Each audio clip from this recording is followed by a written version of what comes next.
Hey, yeah, see, short intro. This is SeerNova Podcast, Season 2, Episode 12. Yeah, I just wrote it down too. Why do I not know that? We have Sean Wood and Tim Burton. No, James Burton. People are like, what? They got Tim? Well, first, we'll go with James and then we'll go with Sean. So, who are you and what do you do? Well, let's see here. My name is James Burton. I am one of the creators with Scattered Comics. So we're a group that basically helps each other get our stuff done in Sacramento. I am the creator behind, most commonly I'm known for a book called Damage Incorporated. However, I have branched off and I am now making a book called The Ballad of Nod. It's basically a story about a little girl who's got to face her nightmares that are coming from the dream world into her own. And she's got a teddy bear that protects her every night. And one night he gets dragged into the dreamland by the biggest, nastiest boogeyman. And she has to decide whether or not she's going to go in after him. The nightmares are caused by the grief from losing her father. That is really cool and really sad. That's awesome.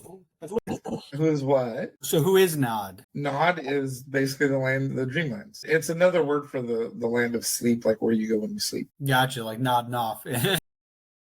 Kind of. That's very cool. Sean, who are you and what do you do?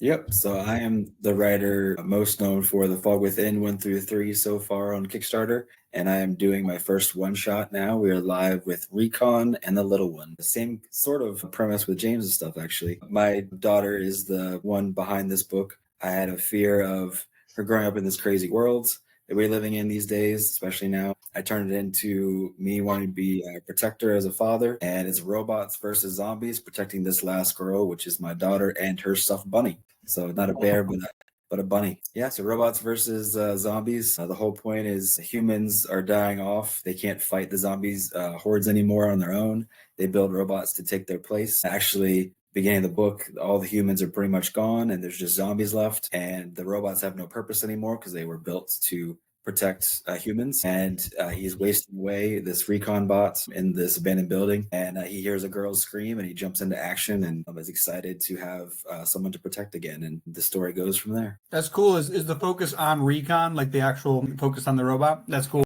Yeah. Oh, yeah. Yeah, Recon and the little one is the girl and her bunny. Those are the three main characters. Very cool. Yep, there's some similarities there. Oh, yeah. Yeah, the other guy that was going to be on was like a superhero comic.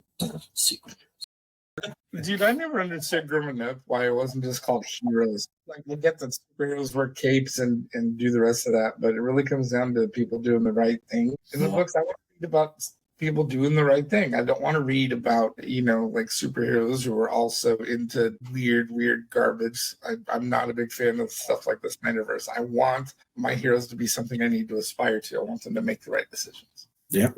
That's why I've always been a fan of like the Marvel as opposed to DC, because I felt like a lot of the characters in DC are like super OP, like Superman's invincible, Green Lantern can make stuff up, Batman's so rich he can pay his way out of anything. But like a lot of the Marvel characters, like the Spider-Mans, right? Like where it's just some kid, he's got to deal with problems, he's got to protect his family, responsibilities, and he's so young. And it's like, don't get me wrong, I know he's OP. Like, he's now he's OP. I think there was a whole thing that talked about like apparently like throughout his whole time fighting people, he's always had to dial his power back because if not, he would just like obliterate a person. Yeah, that's more of a thing now. Now he's connected to some universal web of life, and that's why I say originally, like it was a cool thing. Again, you have Superman just straight invincible, and then you have the Spider-Man kid. That's the whole reason why indie comics I think are kind of like picking up, is because people want stories that aren't insanely unreasonable, where the big guys are like, okay, well, we painted ourselves into a corner. What do you do when the guy's indestructible? It's like, oh, make him a bad guy now. And then it's like, all right, now make him a girl. Or you bring back Gwen Stacy from death, which is not a good idea. Yeah, I'm a much bigger fan of the street heroes. I absolutely love the Crow and the Turtles when I found them when I was a kid. Double Dragon. Yeah, I would rather read about stuff like that. But I don't know. It's just more inspiring to me for those kind of struggles. Always was. Although I do have a thing for Superman, not because I love reading about him just like flicking people into the sun, but because I I enjoy the ideas like All-Star Superman, where he's having to make the right choice no matter what. When they do create the stories that are challenging for somebody like him, it's always about, does he make the right choice? That's the part where you find him being the icon, being the inspirational, that the guy up on the pedestal. I don't know. I want to, like I said, I want to read about heroes that are meant to inspire us to be the best version of ourselves. That's why I like the Dark Knight, the Dark Knight series, where like Superman is so unsure about his powers that he gives himself up to the government, and basically Batman's there to be like, no, don't do that, and fights him back. Like the fact that you get that whole struggle, like that's so cool that in a comic book they basically had this message of like, don't give ultimate power to your government. You know what I mean? Like that. Which that's the same thing in Injustice when Superman goes bad and he starts to just like, don't give ultimate power to the authorities. Like you shouldn't be doing that. It's like it is that lesson of with great power comes great responsibility. So it's like with Batman, for him to be that icon, he has to be up against the thing that where I will not quit even if I am destroyed. I will stand. I am the immovable object. That's the point of him. There was a.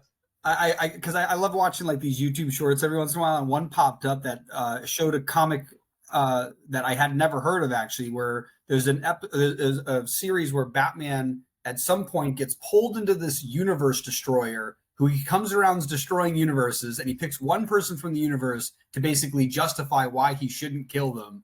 And he ends up basically saying, listen, you don't know who you're messing with. If you mess with me, I will ensure your destruction. And basically just says, like, who do you think you are? And he's like, it's like super. And then the thing was just like, this is kind of weird. And he just bounces. And it's like this just universe destroyer with fifth dimensional powers. And he's like, yeah, never mind. I don't want to, whatever this is. I'm not gonna lie, dude. Every time I hear the words I am Batman, I'm 9 years old again. Exactly. All of a sudden, you are a kid with a cape tied around your neck, jumping off of your bed and doing an atomic elbow drop into an imaginary bad guy when you hear those words. Yeah, and that's the thing too. Is like those old cartoons, like the animated series, were really good because they were good at like kind of painting them as real people that had problems, and they weren't always invincible. There was always something they had to face. Yeah, but one, I wouldn't agree that it's all of them. The Warner Brothers animated specials from then, then there are other examples. But there's some terrible ones, there are some really bad examples, like Super Friends. Let's be honest,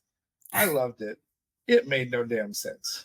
Dog with the cape? That's gold. Super Twins. But the ones where it was made by a fan, the ones where it was made by somebody who wanted so badly to get it made, not because their ego was attached, like all the modern, I gotta put my mark on this garbage. Like Hollywood wants to know why some of the movies are bombing. Yeah, that's the reason. It's a big secret. None of us are telling you it's your ego. It's your ego.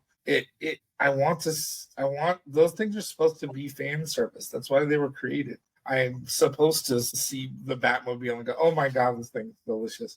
I'm supposed to see Batman say, I am Batman. And when you're missing those core icons and you do the Joker in a musical or whatever weird idea that you think is going to get you an Oscar, like that's not what their purpose is. Their purpose is to take an 8-year-old out there somewhere and inspire that guy to stand up for every single time he runs into a bully.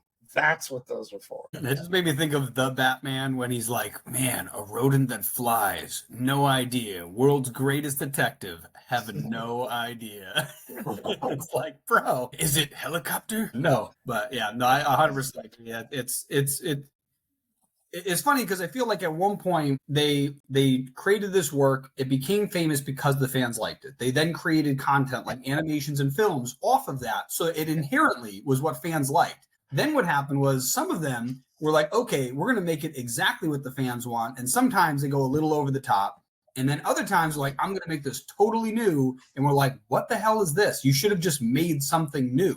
Like just make up a new story if you're going to go this crazy. Like, you don't need to ruin Batman for us. Like, do something else. Yeah, like, for example, the what's that? The Lanterns, plural, or the Core, or whatever that's called, where the trailer is just Jon Stewart and Hal Jordan walking down the street, right? Okay, so somebody's going to do their new take, to the buddy cop version of Green Lantern. So there was already like a 10-year series of Green Lantern and Green Arrow kind of doing that, and was successful and was beautiful and had all kinds of geeks all thrilled. And instead of wanting to share that kind of thing, well, they already know it works. They already know the story's there. But heaven forbid they take that writer's work, transform it into something bigger, and share that success with that person. Instead, let's just take the concept and try to rework it our own so we can screw the original writer. Yeah, that's the kind of pattern that everybody keeps seeing and keeps turning nerds away from what's going on. If you don't have your core nerds,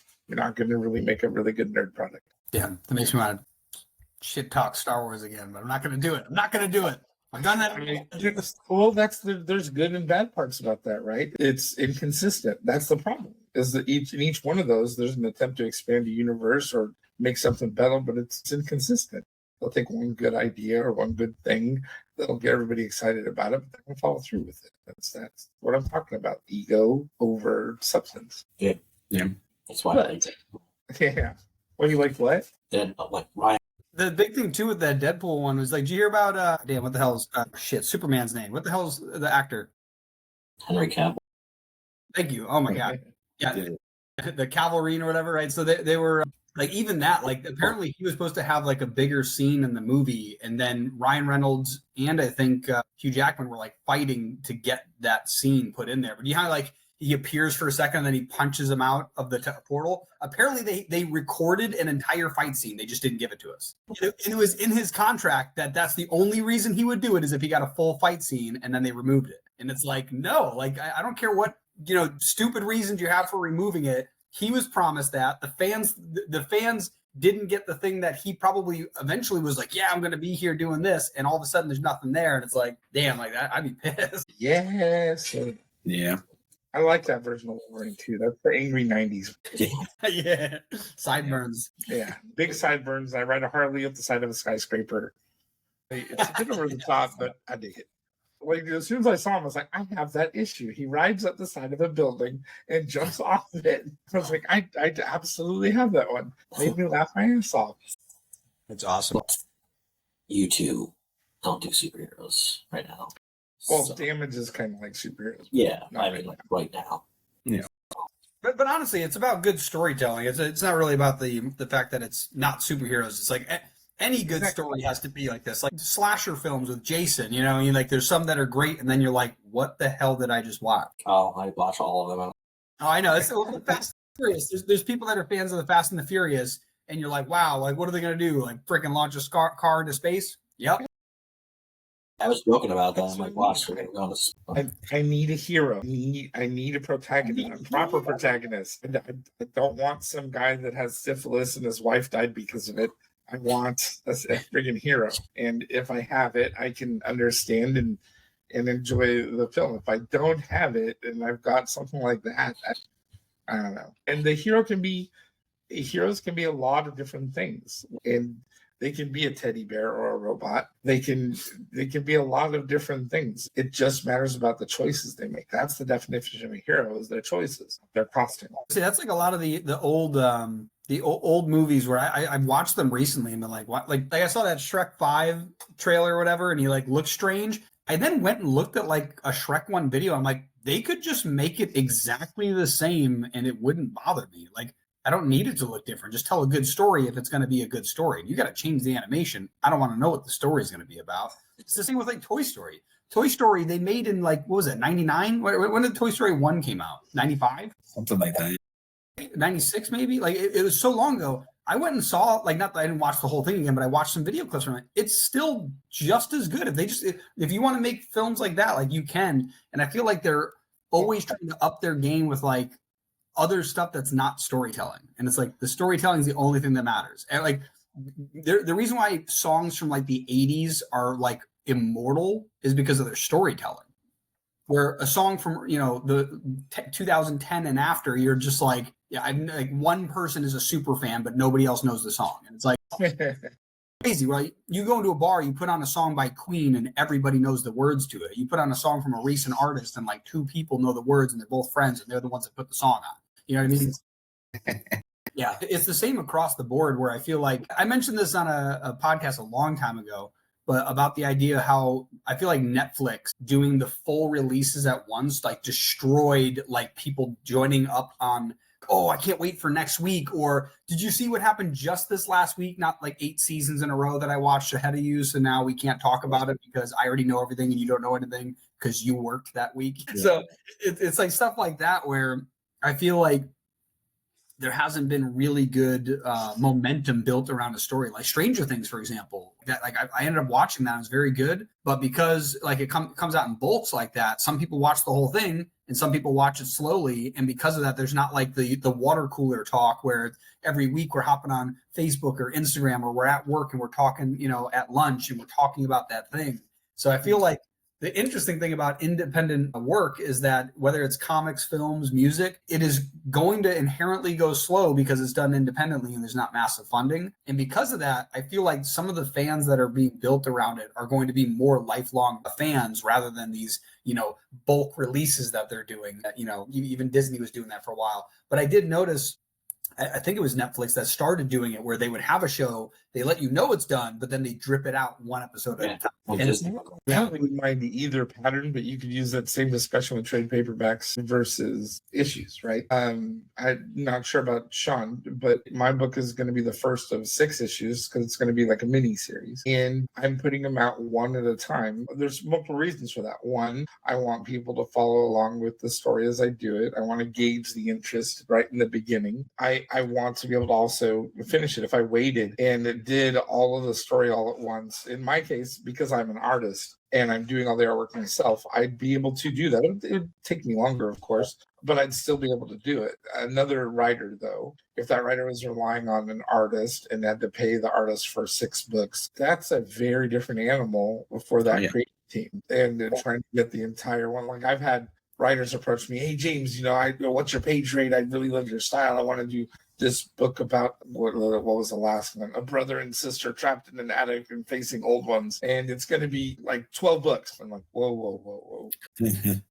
Send me a script. I'm not even going to comment on what you think is 12 issues. Send me the script first.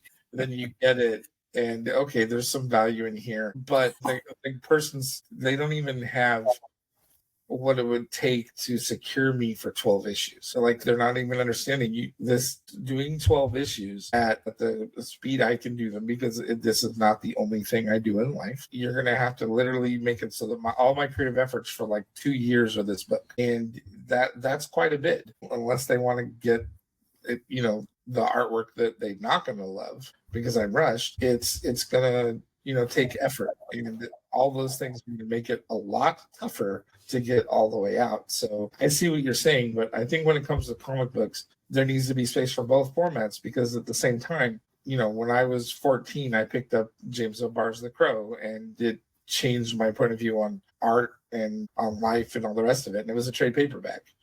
How many people actually found the freaking Crow from kitchen sink and floppies? It's a rare thing. A trade paperback, though, is still limited in size, where like a 8-episode, hour-long episode per episode, which is basically a film, is like releasing 3 trade paperbacks all at once. And it's like, okay, like some people can read that in a weekend. Some people, that's going to take 2-3 months to, consume that. And it's like, I think that's the difference too. Is like, they're not making, like a Cartoon Network series and releasing, 15 episodes, and they're all 15 to 25 minutes each. These are all like minimum 45-minute long episodes, which means 2 of them is a feature-length film. And now they have 8 of them. So it's like releasing 4 feature-length films and all at once. And it's like some people just waste away a weekend. They're all caught up.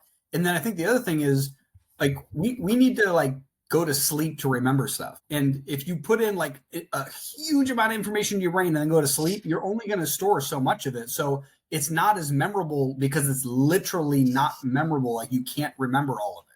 Where when you watch one episode and then for a whole week, you're talking about all this stuff with your friends, like, oh man, what are they going to do? Maybe they're going to do this. Maybe they're going to do that. I have no idea what's going to happen. And then the next week you see, it's like, wow, that was crazy. I can't wait till what's next. And like every week you're building that memory on that one episode. So that's why old TV shows you can remember everything from. But like I thought Stranger Things was awesome, but I did binge watch chunks of that. I don't remember everything in it. It's impossible. You cannot do it, right? Unless you're some what's it called? The photographic memory. Like you're just not going to be able to remember it. Gotcha. But yeah. So wow, what I'm like blanking. I was going to say something, and I was like, what was I going to say? Yeah, we actually were going to have like a bunch of trades, and then that changed this year. But I heard that trades actually sell better at cons. So full story. They get it all now. They don't have to wait for years at a con, anyways. I think it's totally different, though. Yeah, That's the thing, though, too, is if you're releasing series after series and then do a trade paperback, the difference is that someone could have been watching the whole time, but instead, you know, it's like when they release The Office on DVD and now you have all the seasons. Well, yeah, because they're already slowly dripped. So now what you're doing is you're getting to those who weren't fans before, and you're trying to catch them up. So yeah. I think that's still fine. Like, but it's mostly when your first introduction of the IP is a huge collection, and it's like, well, you're not going to build a solid fan base off of that, you know, if it's all out at once and then there's nothing else to talk. Yeah, that's fair. So it's like time to pivot. I was like, segue. So Recon and the Little One. Didn't you say that was like a one shot? Yep. So it's going to be a couple one shots in that universe. My idea is basically this one shows after the war happened and how there's not supposed to be any humans left except this girl now. After this one shot, if it does well, which it seems to be doing what I need it to be doing, then I'll be doing a one shot a couple years after this. They might be some of the same characters or different characters in the same universe. And then at some point, I want to go back to a third one shot of the actual war and how it started. I'm showing, you know, when the robots were built and, you know, like a military type style story with robots. And then I want to do a fourth issue, which will culminate all three of those one shots into a big finale. Slightly different, but I know like I've read a lot of Sync lately, and he's sort of doing that now at like issue 15, and how the one shot feel is culminating into one big story, and it's just some crazy stuff. So I want to try my hand at that too. So we'll see. I have some one shots that are slowly going to be coming out. Money is kind of important. Oh yeah. Yeah, Nod is going to be 6 issues. Do you have like anything after that, like that you are planning for Nod? Yeah, I plan on leaving the structure there so that if I want to continue the universe, I can. Like, for example, one of the backer awards in the first issue is that I would do a 4-page story about a dream sequence for one of the backers in child form. Okay, so let's say Bob Jones goes and backs it. I would do the child version of Bob Jones going through a story for the dreams. I've got all these other short stories that are either ideas from my kids, because they all started off with bedtime stories, or other ideas from family where I've kind of written them down, where I could do one shots and could build a story and could build the world, because the point of it is the dream world exists, and these are some of the stories that are going to happen in the dream world. Well, everybody has that option. So kind of like, I am not going to compare myself to the structure of Sandman, but in the dream world, you could go ahead and push it in a lot of different areas for a lot of different people. So I can always go back to it. It's just like with Damage Inc., where I left the story where it was. The point of it is not so that I never go back to it. The point of it is I go back to it when I'm done telling this other story. And it's kind of like that. The first 6 stories are going to be about this particular girl and her teddy bear. And then we'll move on after that story takes place, and I'll work on something else. But if I get a lot of different fans back in the book, that increases with every issue, like I think that it will over the course of the next year or so, and see all that, then I'll put more effort into it and see how far I can take it. That's nice. It makes me think of like, so like Marvel building the MCU made a bunch of little one-offs and then merged them together, and then what's it called? Star Wars essentially has a world that they built, and then somebody's like, I kind of like that guy, and then they build off like the Mandalorian and like a one-off of that. It's kind of a cool idea. Either one works, but it's cool because you could build this universe now, go work on another project, and then little fandoms start spawning around something happening in this world, and you go, oh, interesting, and then you can build off on this little tangent here, which is very cool. Okay, so here's the question: out of the 4 of us, who is a role-playing gamer? Who's played D&D? Greg and I played it once. I played it one other time too, but so I've been a game master since I was like 14. Game master is the guy in charge of the world, kind of like a writer, although the skills are not exactly the same. However, I will tell you, there are basically a couple types of GMs. There's the guy that sits down at the table with this giant book, of all of his notes, and he's about to set your ass on a railroad and make you go ahead and run right down his story. Basically, he's a writer making you participate in his story. I hate these guys. When I say I hate these guys, there's 2 or 3 of them that I literally got into a fist fight with. I hate you. And that's not how I do it. I want the story to respond to how the characters react, but I don't start off that way. I don't write a world example and hope that everybody's going to notice the purple dragon that I set down in a forest in the middle of freaking nowhere because I'm going to force them to go there. But no, that's not what I want. I'm going to play with my players the way the players want. Well, that sounds bad to be played with. But the point is we're not the ones who make our books epic. Okay? It's our readers that make our books epic. Getting into it. And if they're getting into the book and you make a left turn into something they don't want to, they're not going to read it. It's the same thing as a player not picking up his dice. It's the same thing as somebody not turning on Netflix. It's the same thing as making Luke Skywalker limp and weak when he's an entire generation's fan and then wondering where the hell everybody went to support what you're trying to do. And now you're being fired and begging to keep your job and do a legacy thing. But the point is, is that you're there to entertain and be doing something that makes the readers happy. And you're trying to connect with people.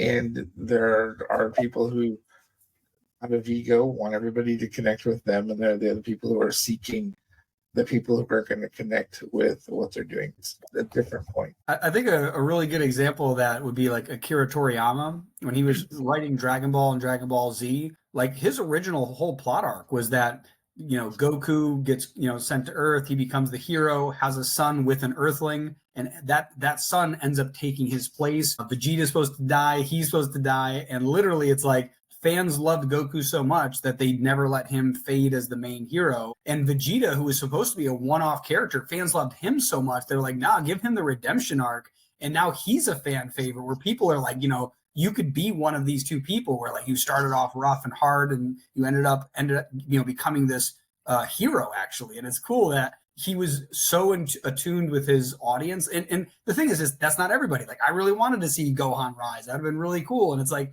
but it doesn't matter. It was cool to watch how his story was shaped as fans gave him feedback. So like that's super awesome to like. I agree. It's like part of it is telling your story, and as you tell it, it's okay to like want to change and pivot and make it better. I would say be careful not to listen to everything your fans say because there's that. Which is Twilight.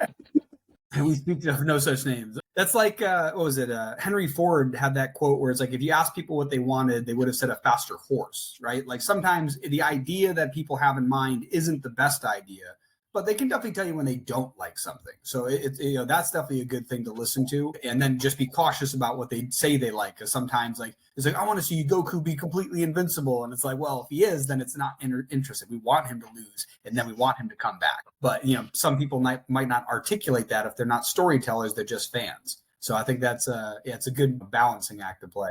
Kind of a funny thing on a very smaller scale, but with my regular series, The Fog Within, the first issue, I had a random screaming dude and in the crowd, and my son pointed out that guy's name would be Gary, and gave him like a whole backstory and everything. Just random scene. That was the only thing he was in for the first issue.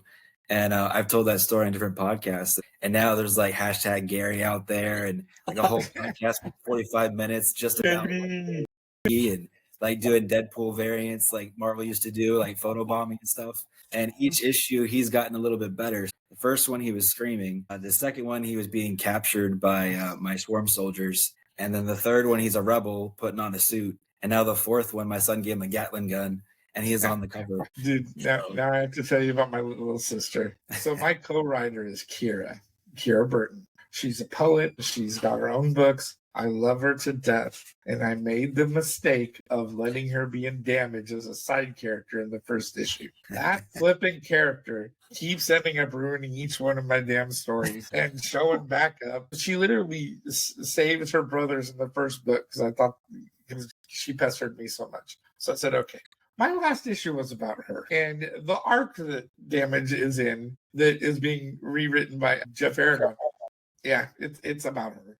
Now that entire thing, she's got more stories and more lines than everybody else. So yeah, I understand. I have a funny feeling that's going to be a talking hamster in this book that I'm working on now. I'm about 50% of the way through issue 2 with all the artwork, and there's a talking hamster, and I got a feeling that talking hamster is going to get way more attention.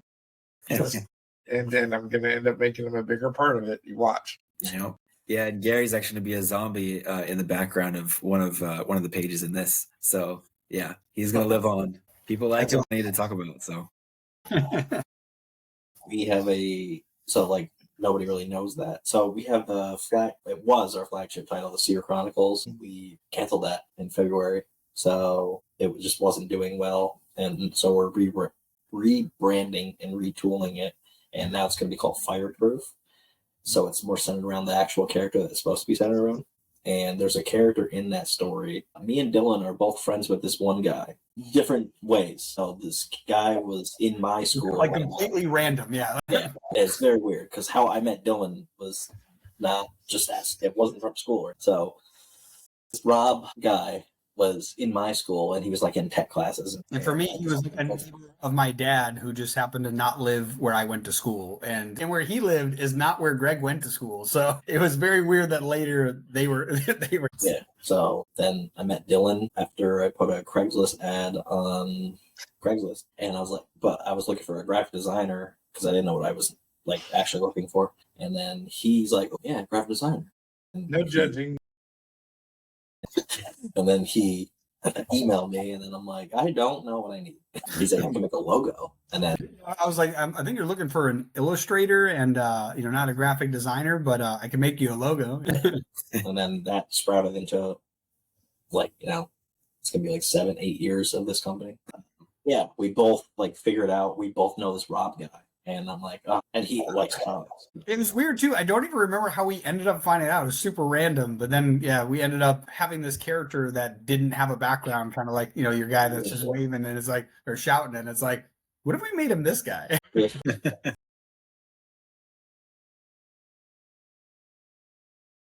Oh.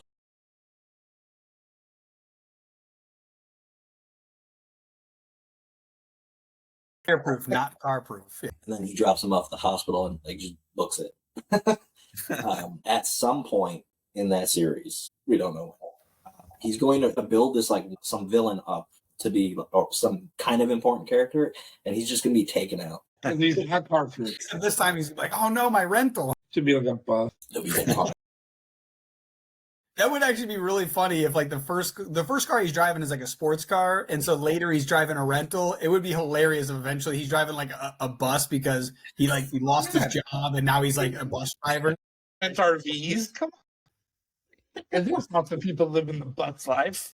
Come on. It's like my aunt let me borrow this RV for the weekend. Yeah. Fans make the book fans are just what find the little special and unique thing that you didn't even know were going to happen. Just like players in a D&D session going, oh, I want to go investigate that tower that nobody's ever been in before. And you're like, I didn't even write that. Exactly. Yeah, right. And off we go. Those stories are like that, and they should be. You should find out that there's something in it that everybody really loves. I didn't even know when I was working on Damage all the time. I thought it was going to be superheroes and combat and all. That's what I thought everybody was going to love. And I started getting feedback from the first issue. It's like, no, dude, this thing's hilarious. All the characters talking crap about each other. You have a mom joke in this book. Okay. And then it becomes a thing where I have to guarantee there's a mom joke in every book. Nice. But yeah, you get feedback, and sometimes you find something that you didn't even know you were good at, and that's a fantastic thing as well. You may think that a lot of the feedback, for example, that I got on the Ballad of Nod, I would get quotes back from my pre-readers where they were talking about, "Oh, you made me cry. I didn't know I could feel that way about a single issue of a comic book," or something like that. Finding out that you could bear enough of yourself in a way to connect with people. Before that, I wrote superhero stuff. I wrote bad guys chasing vampires and big beefy guys with shotguns. I didn't know I could write a scene where somebody could understand the feeling of loss that the story was about. I mean, that was my goal, don't get me wrong, but I didn't know that it was going to work. I got really excited when I'd get feedback from the pre-reading, and some of it was really dramatic. I had one guy who literally wrote back, F you, I can't believe you did this to me. How dare you only have issue 1 ready and I don't know what's going to happen. I am crying as I read this. I hate you so much. This is my favorite review I ever got. No, that's awesome. It's funny. We have not had that emotional of a one, but it's definitely like releasing a comic and then having somebody be like, where the hell's the second issue? Like, that's definitely a great feeling. It is, and like I said, it's even different when it's about a subject where you were shooting for it, but you didn't even know that you could pull it off. Like I don't like trying to chew up gigantic stories or really complicated dramatic plots just because I don't have the confidence as a writer. Kira helps me with that. She's a great writer. She's really good about dialogues. She helps me make sure the voices of the characters are in the right age and vocal part, and it matters in the book. And so when you feel that you did get it, it's even better. Sean, how do you keep the character written in a way where she sounds like she's the younger part? How do you keep that little girl in that mindset? Well, the big thing about the little one in this book is, I mean, she's really shy. She's been by herself for a little while. You don't know how long. She doesn't trust anybody. My daughter's really shy. I mean, she trusts me as her father, of course. But I'm using my daughter, how shy she is, in this book too. What she would do is what this little one would do to us. So that's a little easier for me because I have that right in front of me every day to see. And then the Recon bot, I consider him like a Wally that's fighting zombies because he's quirky like my son. So I'm the protector, and my son's the attitude of the bot. So he's got like this really awkward kind of joking humor. Like, he doesn't do this in the book, but basically he would do like the tap on your right shoulder and make you, look to the right and you're not there kind of thing. That's what this robot would do. At one point she's crying in the book and he's against the wall, and then the next scene he's like slowly like skidding down the wall, making like screeching noise, like very awkward, kind of like, trying to be sweet. And that's just what my son would do. So the attitudes in this book was really easy just because I'm just watching my kids and just doing what they would do. Yeah, that's a really good way to find those characters' voices. The Faye character, the main character in Nod, the younger girl, she's based on my daughter too, but my daughter's turning 18 in like 2 months. The story, and when I started writing it when she was 3. It was something I did because at the time I had just survived stage 4 cancer. Literally the week I got diagnosed is the same week that Camille was born. So the next 2 years were crazy. They were crazy. It started off where, okay, I got out of the hospital, need to start putting my life back together. What do you mean I owe somebody $4,000 for all the medicine that kept me alive? Okay, great. Now let's go ahead and do bankruptcy. Let's say goodbye to our house and our nest egg. And then let's say goodbye to the career that I'd been building. Then let's say goodbye to my mom. She's going to die. Then we lost a grandfather, then I lost another grandfather, and they got culminated by the death of my father and the birth of my son. And that's a lot to take in 2 years. Jeez. Because most of that was actually, even though the total thing was 2 years, most of it happened in one. The overwhelming feelings that you get when you're under that kind of pressure. I didn't know how to communicate to my 3-year-old why daddy was sad, why daddy was upset, why daddy cries when he hears a motorcycle, or why, whatever the silliness I was doing. And when you don't communicate with a kid, what happens to the kid? I must have done something. This must be because of me. I better make it up. I better make my dad laugh. I didn't want her to go through any of that crap. That's the stupid mistakes that I made, right? So I tried to use storytelling to explain it. And it started off with me telling stories about my dad growing up, stories about me growing up. I grew up in the Tahoe forest up in the Sierras. So that's kind of like the visual basis of Nod, trees and nature and berries, waterfalls. And as it went on, it turned into stories not about me growing up, but little stories I had her going off and running into, and her brother and their little sidekicks, their teddy bears or their stuffed tigers, whatever version of it is. That's how I try to keep them. But sometimes that's where it's invaluable to have Kira around. She's really good with dialogue, and she's really good at taking the complicated way that I'll try to explain something and simplifying it and sticking it to a voice consistently, which is something where, like I said, there are certain writing skills I think that she's got that I don't. And having her there helps keep me in the confidence to be able to pull off something way more raw, way more visceral without trying to shift away from where I am and accidentally making this 8-year-old sound like she's 16 all of a sudden. That's crazy. I can't even imagine all that. Well, like I said, it was I don't want anybody to have to. It wasn't easy, but I'm here now. Getting to the best part about it is it simplifies things for you. You literally get the privilege of being one of the people that have to sit down and ask yourself, okay, do I want to live or do I want to die? And if I live, what is it that I truly want? And you have to be honest with yourself, because if you're not, you're going to see the repercussion. That's a privilege to get. So even though all that sucked, and I mean sucked with a capital S, it gave me the ability to say, I want to see my kids grow up. I want to see them turn 5. That was my goal. I promised myself 3 things when I got out of the hospital: that I'd see my daughter graduate kindergarten, because I wasn't sure if I could; that I would fix an old Harley and take my dad's ashes to the ocean; that I would get my books in print. So I've been able to do all of that. But the reason why is because I simplified my expectations of myself, and it changes your ability to get things done when you truly understand that. Instead of, I want to be as famous as Todd McFarlane as being an artist. I want to be, some version of Alan Moore as a writer. That's, that kind of target is based on ego, and it stops being about ego and becomes what you truly want. Yeah. Yeah. I want to be the best, like no one ever was. It's a great Dead South song, actually, but yeah.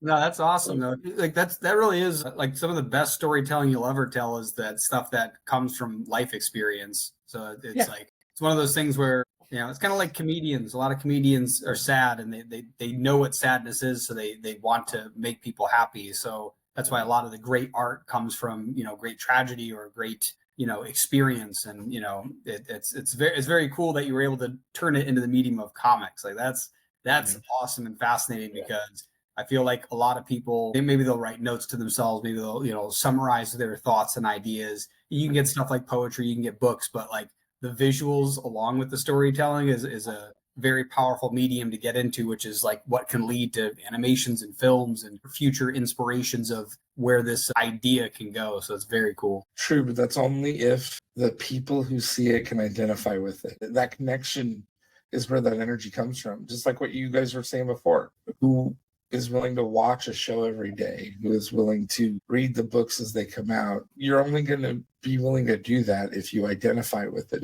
if you're able to see yourself in it. I think that's a goal with every single media, with every single person. They want to see some part of themselves in it. Sometimes the story is about seeing a victory. Sometimes the story is about seeing a loss, right? But the more you do it with ego, the less people are going to identify with it. How many people out there are $1 billion inventors? That's not what made Tony Stark entertaining. Okay, he's a snarky smartass who got lucky to get out of there alive, and everybody has felt like, oh my God, I got out of that by the skin of my teeth. I shouldn't have said that. Or that's what people identify. Oh, he has trouble with his father. Oh wow, I understand that part. He didn't get to say goodbye. I didn't get to say goodbye. Those are the things that people identify with. They don't go, oh, sweet, man, I got an R8. That's cool. I think something important too with that, it's like, because not everyone has lived such, incredible experiences. That's one of the reasons why, like Greg and I, when we're writing our stories, even for like side characters, we try to understand like what their life looks like. And based on that, we might even alter our own story. Like, I always bring this up that there's a scene in one of our comics where there's a guy, and I'm wondering, is he going to jump out and basically try to stop the bad guys knowing he might get hurt, or is he going to shy away? And it's like, I don't know. Does he have family? Okay, that's interesting. But does his family live in that neighborhood? Maybe he needs that neighborhood to be safe. So it's not like, if it's just, it's like, I got family, I don't want to get shot. But it's like, no, I got family that lives here. I can't have this going on. Right. And that change right there changes how somebody reacts. And when you write knowing that, even if you don't explicitly write that out, you can see that. You can see that this is how someone will react. And like you said, someone can then see themselves doing that, right? Yeah. They can see themselves making that sacrifice because of the fact that they might have the situation we internally know while writing it, in their own lives. So for any like aspiring writers, you don't need to have lived the crazy life. Although yes, firsthand experience is very powerful. Yeah. Being able to build up the background character of your main character, side characters, the main villain, like that's a big thing we do. Like we try to like make the villain, not just powerful, scary bad guy. It's like also it's like realize that you could have been this corrupt guy. You could have been the one that got tortured into chaos, and it's like that's super. It's intriguing about Magneto. It is not his powers. Yes, he has got godlike powers, but that is not what anybody talks about. That's not what anybody cares about. What everybody talks about is what he's been through. And there are other examples like that. What makes Spider-Man interesting? Is it because he's as strong as a bug? Nope. It's because he lost his uncle. What makes Superman human? Being raised by humans out in a place that most people would consider perfect. The good parents and the good place. What makes Batman interesting? His loss. It's all the flaws and what they do with it. Yeah, it's those identifiable, those things that people can identify with. I mean, who hasn't wanted to kill a gangster in an alley for smacking your mom around? I mean, everybody feels something along those lines. Everybody does, and that's the Batman one too is powerful because like he had that loss and never gets to redeem it. Like he just has to sit there knowing he had this terrible tragedy, and now his only thing is, how can I help make sure no one else has a tragedy they too can never recover from? He never gets to go back and save his parents. He never there's like all those weird side series where they do that, but it's like the core story is like he loses something and he's just a kid, so he can never do anything about it. So now he becomes the person who can stop that from ever happening to anybody else. And missing something like that is exactly how you botch something like the Crow sequel or the newest Crow sequel. Let's make the story about two drug addicts who fall in love during a rehab/prison thing that they get forced to go through, and let's not even let them redeem themselves the last 5 minutes. And there's nothing to it. There's a crowd that's going to identify with that doesn't read comics or go to movies. In the middle of dying in a smack house, it's using it.